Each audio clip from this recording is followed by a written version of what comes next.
What would you say to a pastor who skips teaching some passages because he lacks confidence in his own interpretation? I would say I have a lot of empathy for you. And here we're going to be talking about grades, gradations of confidence, and gradations of importance in passages. So as the passage increases in importance, you have less option of avoiding it.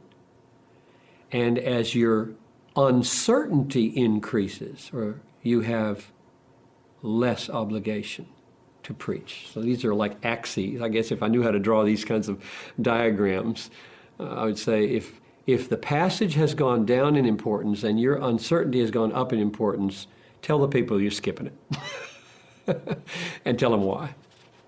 As the passage comes up in importance, you need to work harder to get your confidence up in importance. But the real life is, and that's why this question is so relevant, real life is all of us pastors have questions about texts that we have to preach on. If you're preaching through a book, you're going to hit passages you do not know what they mean.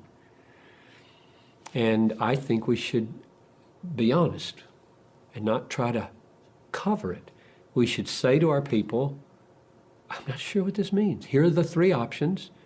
Here's what Don Carson thinks, and here's what Doug Moo thinks, maybe. And I'm not sure yet. And then you need to give them a grid for what to do with that.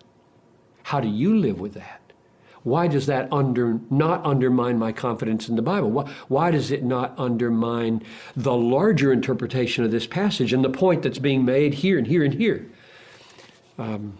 I wrote a paper in seminary on the book of Revelation. I took an independent study just because I wanted to spend a semester studying the book of Revelation, which to me is full of questions. And the paper I wrote was called The Doctrine of Least Meanings. And what I meant was that even when you don't know the full meaning of a text, you can know something of its meaning, and the least meanings in Revelation are stunning.